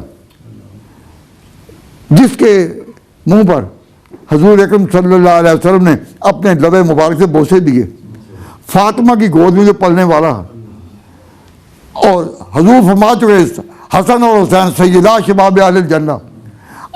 अब उनके सामने सियासी बात करने के लिए यजीद को खुद आना चाहिए था या कोई आदमी भेज दिया इसने, क्या ख्याल है?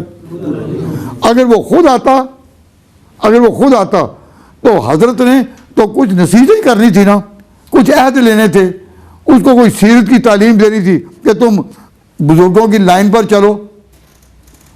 अब हजरत हसन ने जब हुकूमत अमीर मुआविया को दी थी तो उन्होंने भी नसीहतें की थी, हुसैन भी इसको नसीहत करते और वो मान भी जाता तो आलम इस्लाम में इतना बड़ा वाक़या पेश न आता। लेकिन इसने इब्ने ज़ियाद को भेजा, खुद नहीं किया। तो जो बाप की नसीहत थी उस पर अमल किया। तो हम लोग जो यजीद के साथ नहीं, वो इसलिए कि उसने अपने बाप की नसीहत पर अमल नहीं किया, और जिसकी वजह से उसने वो काम किया जिसको तसव्वुर करते हुए भी इन मोमिन की रूह कांपती है। तो मैं तवज्जो इस तरफ दिला रहा हूँ कि हज़रत हुसैन जब चले हैं मदीना से, तो थोड़ी सी बात इतनी याद रखें कि जब अमीर मुआविया रज़ी अल्लाह ताला अन्हु ने ये सारा काम कर लिया तो इस तरह उसकी नज़र थी कि शाम के लोग जो हैं कभी किसी दूसरे मुल्क का लुकमा नहीं बनेंगे।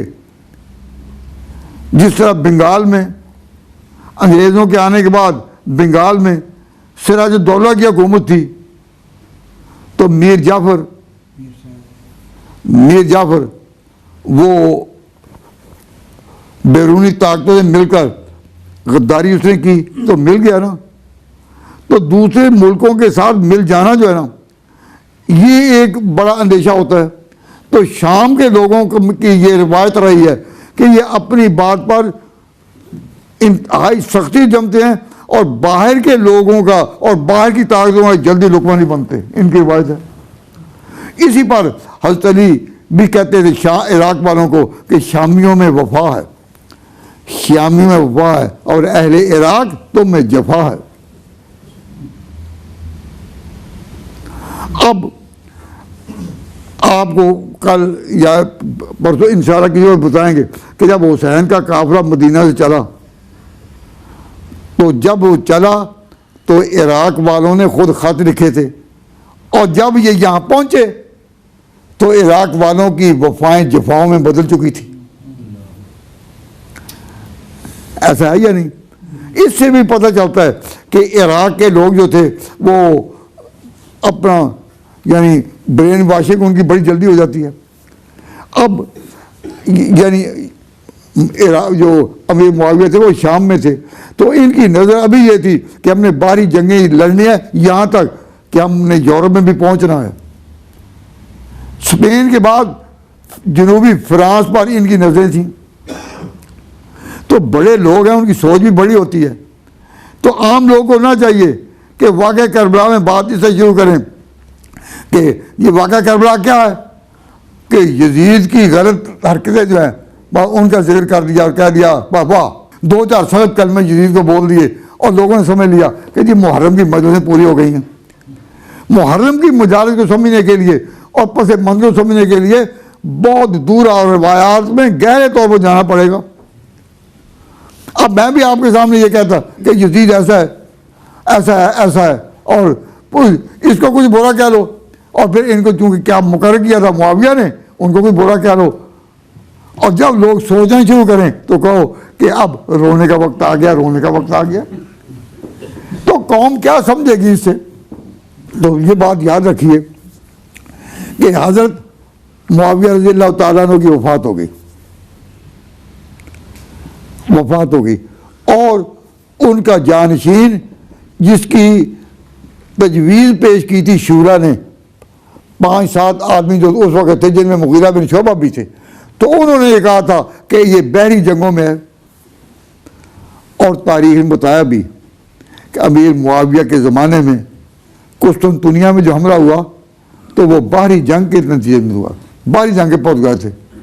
और उस वक्त उस बाहरी जंग में कौन कौन शामिल थे? ये गालबन 49 हिजरी की बात है।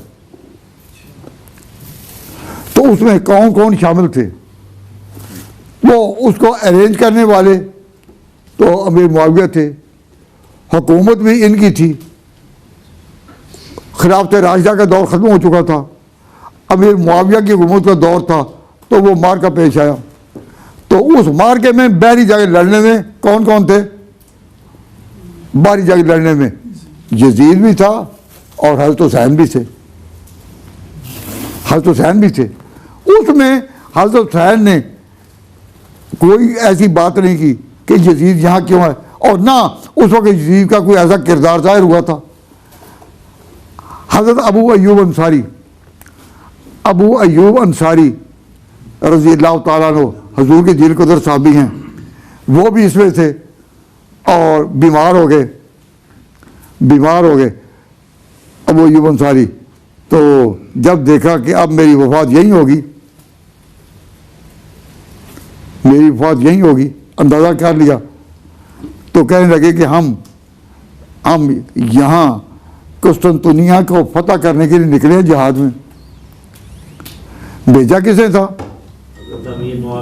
अमीर मुआविया ने।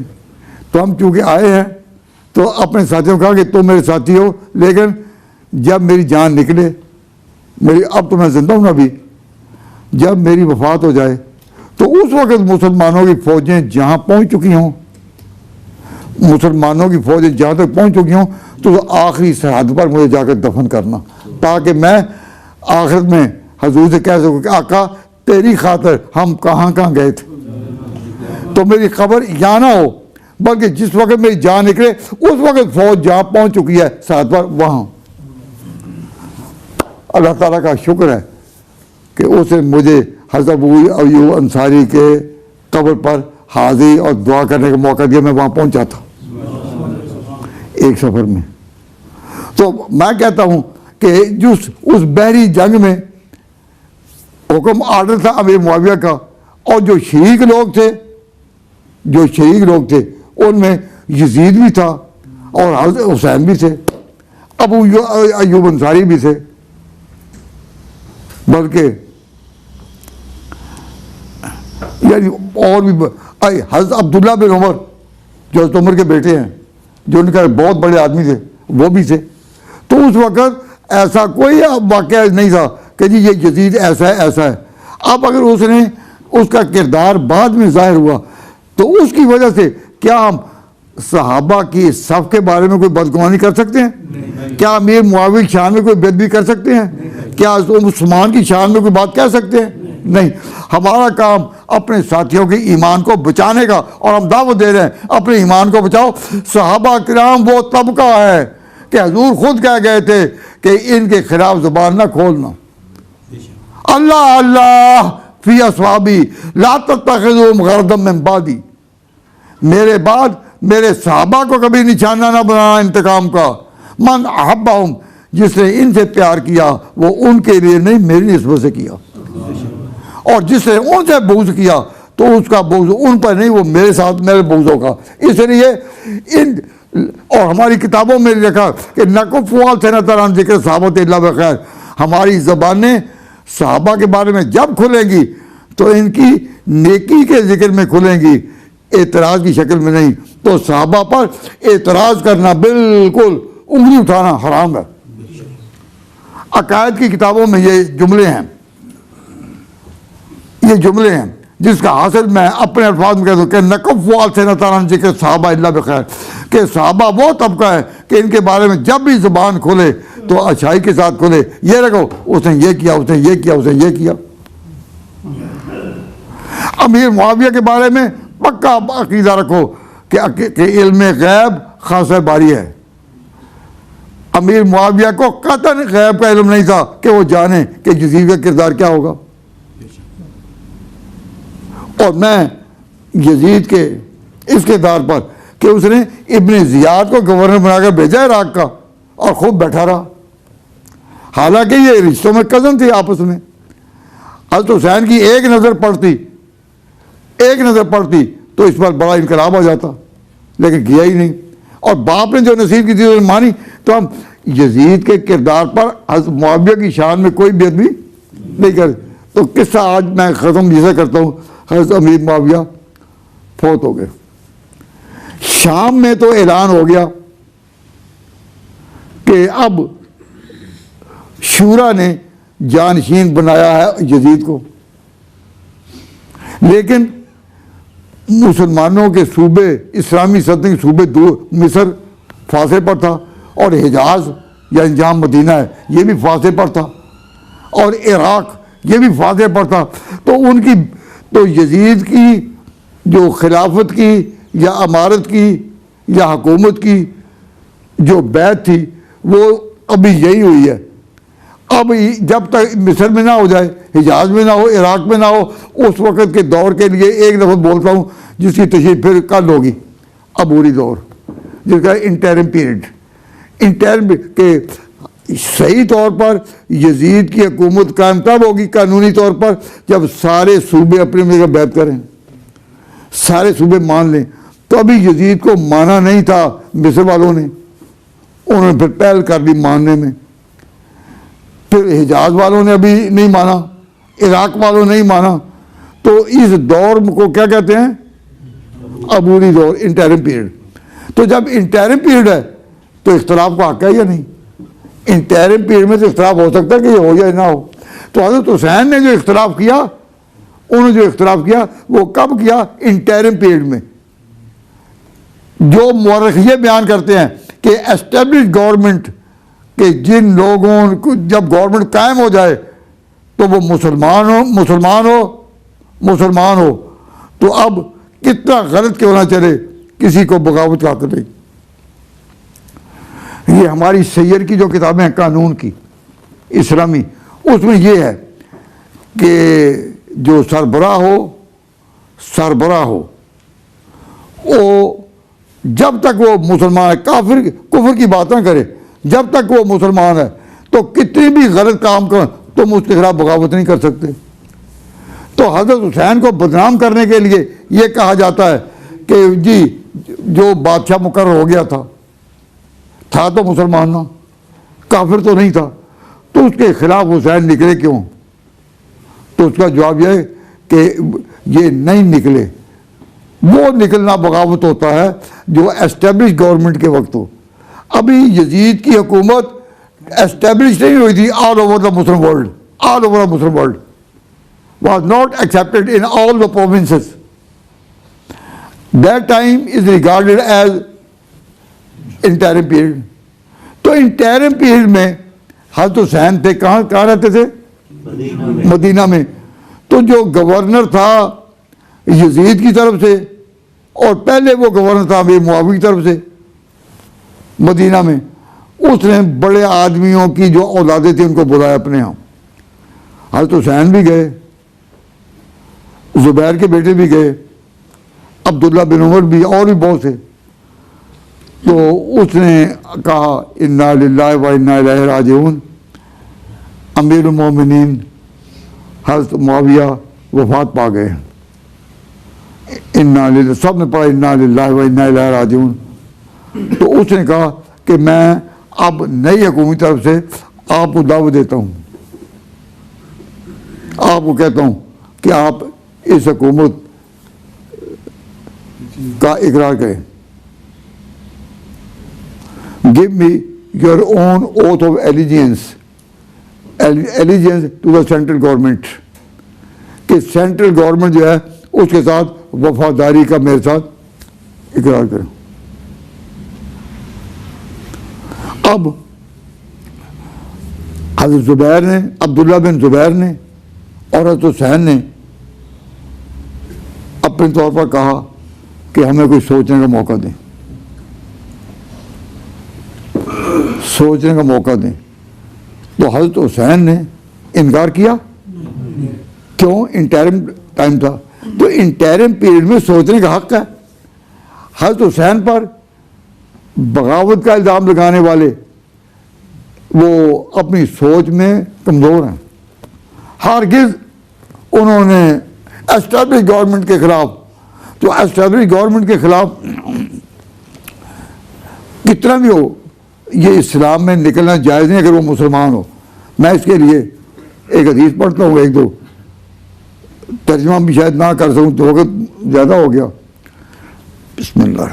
अन अबी सईद खुदरी रज़ी अल्लाह तआला अन्हु क़ाल क़ाल रसूलुल्लाह सल्लल्लाहु अलैहि वसल्लम सतकूनु अलै मुहम्मदुन तारिफूना मिन्हु व तुनकिरूना मन अनकरा फ़क़द बरिया व मन करा फ़क़द सलिमा वलाकिन मन रज़िया क़ीला फला नुक़ातिलुहुम या रसूलल्लाह क़ाल ला मा सल्लौ इल्ला अन तरौ कुफ़्रन बवान इन्नकुम मिनल्लाहि बुरहानुन व कमा क़ाल नबी सल्लल्लाहु अलैहि वसल्लम। और सही मुस्लिम की एक रिवायत में ये है कि मुसलमानों, तुम पर ऐसे भी हुक्मरान आ जाएंगे, कुलूबु शयातीन में जुस्मान इंस, कि ऐसे लोग भी हुक्मरान बनेंगे कि जिनके बदन तो इंसानी होंगे लेकिन दिल शैतानी होंगे। लेकिन जब तक उनका कुफ्र साबित ना हो कि काफिर है, उस वक्त तक उनके फिस्क की वजह से तुमने उनके मुकाबले में नहीं आना। सहाबा ने अर्ज़ की कि अगर ऐसे आएंगे कि तारिफूना मिन्हु व तुनकिरून, कि जिनमें कुछ बातें इस्लाम की होगी और कुछ इस्लाम की नहीं होगी, तो फला नुक़ातिलुहुम, क्या मुकाबले में ना है? कहा ला मा सल्लौ, जब तक वो नमाज पढ़ते रहें। नमाज और ईमान इस मेयार पर हो तो बुरे से बुरा भी हो तो तुम्हें बगावत नहीं करनी, ये हुज़ूर ने तालीम दी थी। अब हज़रत हुसैन रज़ियल्लाहु तआला अन्हु ने बगावत नहीं की, इसके लिए मैं यहाँ से बात शुरू करता हूँ। पैगाम आया शाम से और गवर्नर हिजाज ने इनको बड़े लोगों की जो औलादे थी उनको तलब किया और कहा कि तुम वफा का अहद करो। तो हज़रत हुसैन ने क्या कहा, मैंने भी बताया कि हमें गौर करने का मौका दो।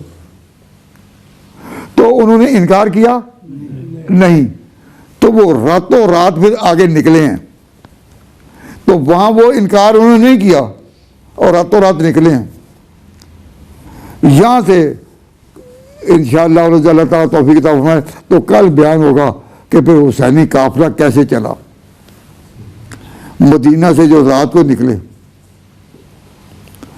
तो एक बात सिर्फ आपसे पूछता हूँ भाई, अगर हुसैन मुकाबले के लिए निकलते मदीना से तो खुद सोचो कि फिर मदीना की जो हुकूमत थी वो निकलने देती? फिर जो गवर्नर बैठा था शाम का और जो यजीद की बैत लेने के लिए इनको दावत दे, वो तो वही था ना। अगर ये निकलते मुकाबले के लिए तो वो निकलने देते? क्या ख्याल है? ना, वो तो वही वो हुकूमत का। तो करबला यही लग जाती जो वहां लगनी थी। तो हज़रत हुसैन हरगिज़ यही कहकर नहीं कि मैं उसके मुकाबले के लिए निकल रहा हूं। तो वो निकले थे क्यों? इंटरिम पीरियड में। इंटरिम पीरियड में इन्होंने कहा हम गौर करेंगे। तो हज़रत हुसैन का इरादा था कि इराक में उन लोगों के पास जाकर कि जो इनके बचपन के साथी रहे। जब हज़रत अली की हुकूमत थी इराक में जब हज़रत अली की हुकूमत थी तो हज़रत हुसैन कहाँ थे? बाप के पास ही। हसन कहाँ थे? बाप के पास ही। तो ये पले भी वहीं, जवान भी वहीं हुए। इनका ख्याल था कि उन लोगों में पहुंचकर फिर उनसे मशवरा करेंगे कि अब इन हालात में हमें क्या करना है, इन हालात में हमने क्या करना है। ये वो उसके लिए चले थे। तो वो मुकाबले के लिए नहीं निकले थे। अगर मुकाबले के लिए निकले होते तो मदीना में जो गवर्नर था, क्या वो खुद माना इनको रोक लेता? और फिर वो बात जो करबला में हुई यही हो जाती। लेकिन नहीं, अब ये हुसैनी काफिला चला। रेगे इराक मुंतजर किश्ते हिजाज तिश्ना काम, खून हुसैन बाज दे कूफा और शाम खेशरा। कि शाम की सियासत को और इराक के हालात को ज़रा गौर करना है। तो ये काफिला चला, हुसैनी काफिला। फिर जाकर करबला में जो हुआ सो हुआ। तो ये मजमून तो आगे चलेगा। तो आप आगे भी आते रहेंगे ना?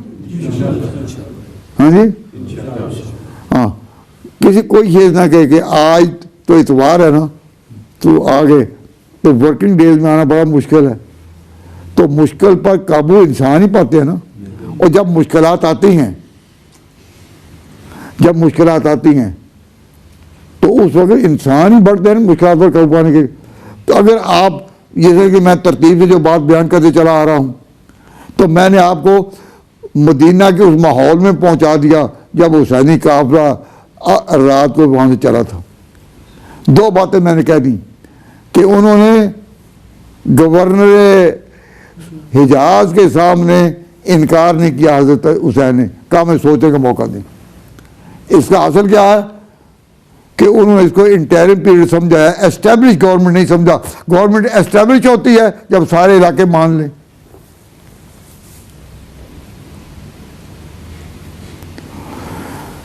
जब इनको कहा, इन्होंने भी कबूल नहीं किया। अब्दुल्ला बिन जुबैर ने भी कबूल नहीं किया। अब्दुल्ला बिन जुबैर कौन है? हज़रत अबू बकर के नवासे। और हुसैन कौन है? हजूर के नवासे। जिस तरह हजूर और अबू बकर इकट्ठे रहे, हजूर और अबू बकर हर बात में इकट्ठे रहे, तो फिर नवासे भी दोनों के मैदान में रहे। हुसैन नवासा रसूल और अब्दुल्ला बिन जुबैर नवासा अबू बकर। अब वहां तक जो हम पहुंच गए ना, अब वहां से चले रातों रात। और रास्ते में ख्याल आया हज़रत हुसैन को कि ये तो जा रहे थे अपने काफिले के साथ। तो इन्होंने कहा कि मैं अपने चचा अकील के बेटे को, अकील कौन थे? अबू तालिब के बेटे। तो उनका बेटा जो था वो इनका कज़न था लगता, मुस्लिम बिन अकील, कि इसको आगे भेजे कि पहले जाकर ये इराक के लोगों को खबर कर दे कि मैं आ रहा हूं। और अगर एतदाल हो, फसाद ना हो, कोई जंग का मैदान ना हो, खूनरेजी का कोई अंदेशा ना हो, तो फिर तो हम पहुंच कर फिर फैसला करेंगे, मशवरा करेंगे। लेकिन अगर हालात बिगड़ गए, हालात अगर बिगड़ गए तो फिर हम कोई और सोचेंगे। तो उन्होंने मुस्लिम बिन अकील को भेजा, मुस्लिम बिन अकील को। तो फिर वो काफिले पर क्या गुजरी, काफिले पर क्या गुजरी, और उस काफिले को रास्ते में कहाँ रोक दिया गया, फिर आगे वो सारा कारण। तो आप अगर तारीख को इस तरह समझें, अब तक मैंने आपके सामने जो कुछ बयान किया, इसमें एक बात जरूर याद रखें कि सारे सानिया मुहर्रम में आपके दिल जो है वो हुसैन के साथ होने चाहिए। अहले बैत की मोहब्बत जुज़्व ईमान है, और अहले बैत के बारे में कोई बेअदबी की का तस्वर भी आए तो आदमी सुनी नहीं रह सकता। ये बात एक बुनियादी तौर पर याद रखें। अहले बैत के बारे में एक छोटी मिसाल देकर ख़त्म करता हूँ बात को, कि एक बहुत बड़े बुजुर्ग गुजरे हैं, अब्दुल्ला बिन उमर, जिनका मैंने जिक्र किया, बड़े इल्म के पहाड़ थे, हज़रत उमर के बेटे। एक दो हज का मौका, चूँकि अभी भी लोग हाजी आए हैं मुल्क से, तो मैंने कहा हज की बात पर ख़त्म करता हूँ कि अब्दुल्ला बिन उमर से के पास एक शख्स आया और उसे मसला पूछा कि हज़रत, हज में जब एहराम बांधा हुआ हो, हज में जब एहराम बांधा हुआ हो और सोते सोते या जागते आस में अगर जूं आ जाए, जूं क्या कहते हैं, जूं समझे, पंजाबी लोग तो समझे कि कपड़ों में आ जाती हैं, बनैन में, या कि जुएं पड़ गई सर में भी आ जाते हैं। तो हज़रत अब्दुल्ला बिन उमर से मसला पूछा गया कि अगर एहराम की हालत में कोई जूं काबू आ जाए तो उसको मारना जाएगा या नहीं।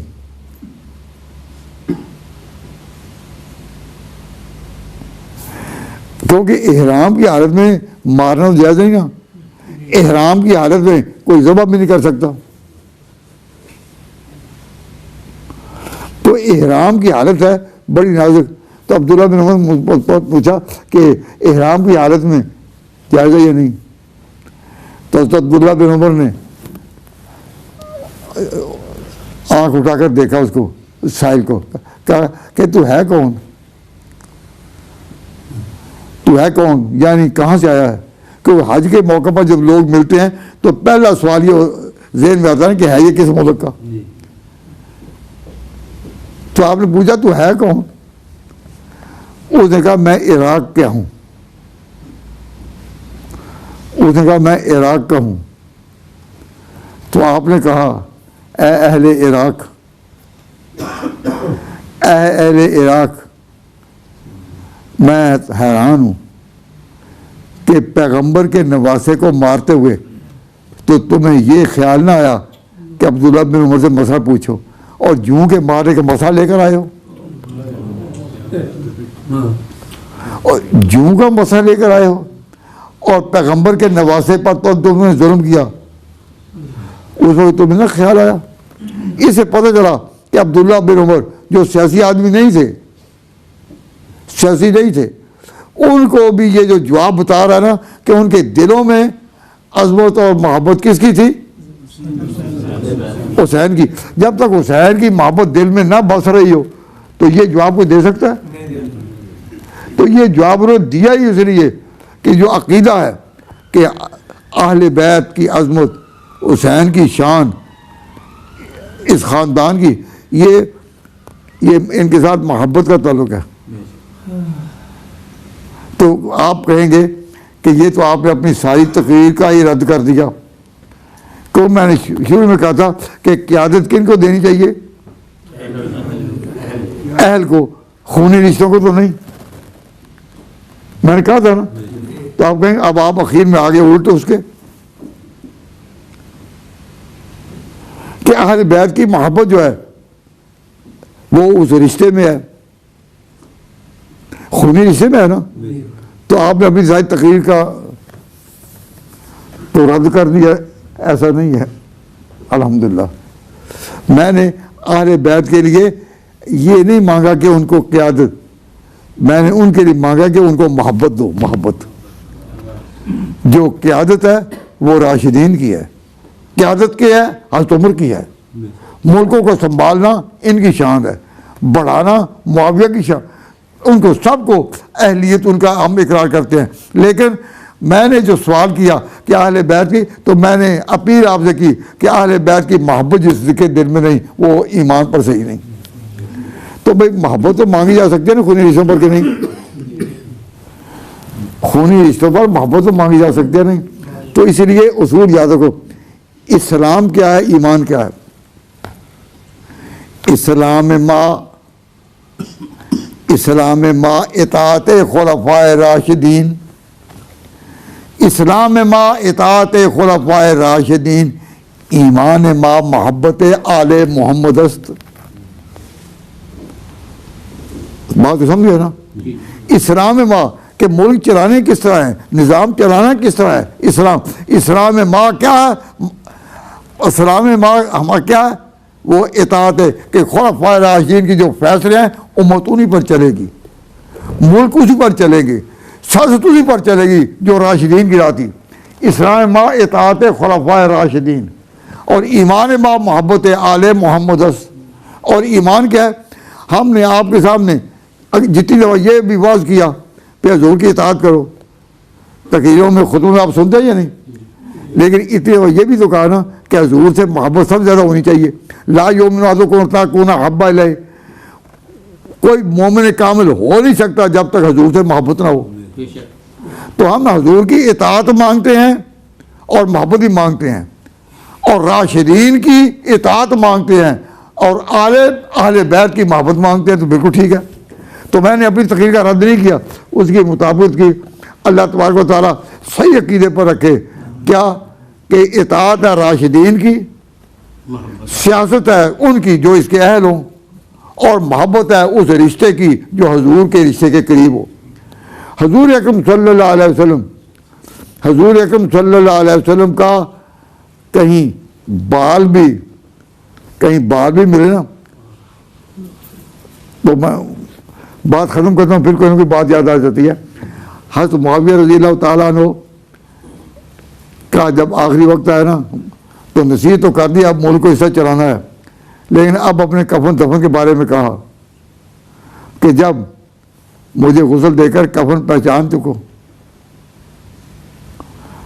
तो मेरे कफन में यह कि एक दफ़ा हुज़ूर अकरम सल्लल्लाहु अलैहि वसल्लम के नाखून जो थे ना वो तराशे थे, तो वो नाखून मैंने रखे हुए हैं अपने पास, वो मेरी आंखों पर लगा देना कि अब मुआविया जो है वो अल्लाह के हुजूर जा रहा है। 40 साल तक उनकी सियासत थी, 20 साल बतौर गवर्नर के और 20 साल बतौर खलीफा उमवी के। तो कहा कि मेरी आंखों में ये हुजूर के नाखून मुबारक वो रख देना। तो जिसकी इतनी अकीदत और मोहब्बत हो वो रिश्ता रिसालत की वजह से ही ना। तो अहले बैत के लिए हम आपसे मोहब्बत मांगते हैं, अकीदत मांगते हैं। कितना अरसा शाही मस्जिद लाहौर में पिछली तारीखी अमानतों में हुजूर के मुँह मुबारक वहाँ रखे थे और लोग ज़ियारत के लिए साल और साल जाते रहे। तो जिस चीज़ की निस्बत हो जाए हुजूर से उसकी इज्जत है या नहीं? और हुजूर के साथ जिन बालों की निस्बत हो गई उनकी भी मोहब्बत और इज्जत, जिन नाखूनों की हो गई उनकी भी। तो जब उनके नाखूनों और बालों की इतनी अकीदत है तो उनके सहाबा की फिर कितनी होगी, जो उनके साथ बहरो बर में दौड़े, समुद्रों में भी दौड़े, सहराओं में भी दौड़े, हालत में भी सहराओं में दौड़े, अमीर मुआविया बारी जंगों में दौड़े। अमातन अल्लाह हाजिर अकीदत असलम फरा, अल्लाह इसी अकीदे पर रखे। वमा अलैना इल्लल बलाग रब्बना तक़ब्बल मिन्ना इन्नका अंतस समीउल अलीम। आज मैं फिर माफ़ी मांगता हूँ, देर हो गई, लेकिन जज्बात में बातें आ गई इसलिए मैं अपने आप पर कंट्रोल नहीं कर सका। मैं अपोलोजाइज़ करता हूँ इसके लिए। इंशाअल्लाह कल पूरी कोशिश होगी कि देर ना हो। अल्लाहुम्मा इन्ना नसअलुका खैर हाज़िल लैलत व खैर मा बादा व नऊज़ु बिका मिन शर्रि हाज़िल लैलत व शर्रि मा बादा। या अल्लाह, जिन दीन की सच्ची बातों की तरफ कौम को मुतवज्जे किया और उनकी ज़हन की तरबियत उसके आईना में करने की कोशिश की है, या अल्लाह तू कामयाब फरमा। कोई ऐसी बात ज़बान से निकली हो जो तुझे पसंद नहीं, या अल्लाह तो हमें मुआफ़ फरमा। हम माफ़ी के खास गुज़ार हैं। जिस पाक पैगम्बर से दीन मिला, या अल्लाह उस पर करोड़ दुरूद सलाम फरमा। अल्लाहुम्मा सल्ली अला मुहम्मद व अला आले मुहम्मद कुल्लमा ज़करहु ज़ाकिरून व कुल्लमा गफ़रन ज़िक्र गाफ़िरून वाफ़रना वग़फ़िर लना वरहमना अंत मौलाना फंसुरना अलल क़ौमिल काफ़िरीन। ला इलाहा इल्लल्लाह मुहम्मदुर रसूलुल्लाह।